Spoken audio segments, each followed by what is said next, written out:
भगवान को अपने भक्तों का यश बढ़ाना होता है तो वे नाना प्रकार की लीलाएं करते हैं। श्री लक्ष्मी जी, माता सती और देवी सरस्वती जी को अपने पतिव्रता का बड़ा अभिमान था। तीनों देवियों के अभिमान को नष्ट करने तथा अपनी परम भक्तिनी पतिव्रता धर्मचारिणी अनुसया के मान बढ़ाने के लिए भगवान ने नारद जी के मन में प्रेरणा की। फलतः वे श्री लक्ष्मी जी के पास पहुंचे।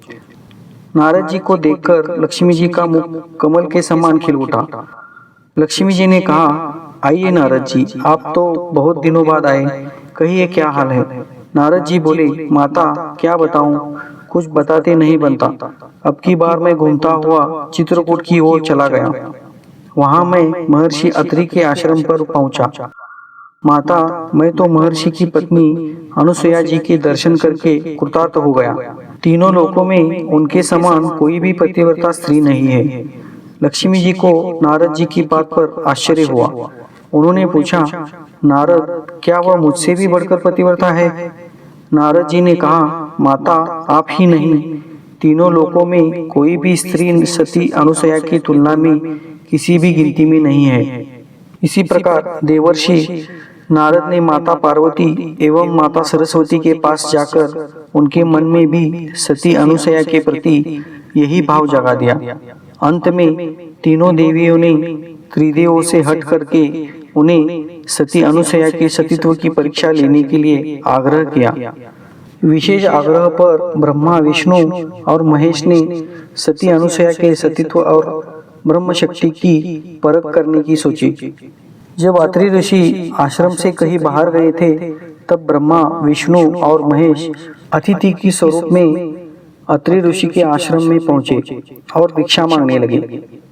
अतिथि सत्कार की परंपरा के चलते सती अनुसया ने त्रिमूर्तियों का उचित रूप से स्वागत करके उन्हें खाने के लिए निमंत्रित किया। लेकिन अतिथि के वेश में गए त्रिमूर्तियों ने एक स्वर में कहा, हे साध्वी, हमारा एक नियम है कि जब तुम नग्न होकर भोजन परसोगी तभी हम भोजन करेंगे।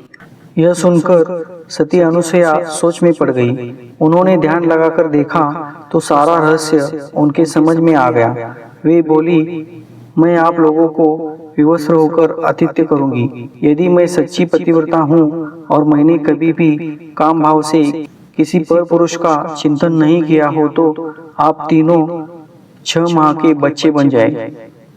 पतिव्रता माता अनुसया का इतना कहना था कि त्रिदेव 6 माह के बच्चे बन गए। माता अनुसया ने विवस्त्र होकर उन्हें अपना स्तनपान कराया और उन्हें पालने में खेलने के लिए डाल दिया। इस प्रकार त्रिदेव माता अनुसया के वात्सल्य प्रेम के बंदी बन गए। उधर जब 3 देवियों ने देखा कि हमारे पति तो आए ही नहीं, तो वे चिंतित हो गई।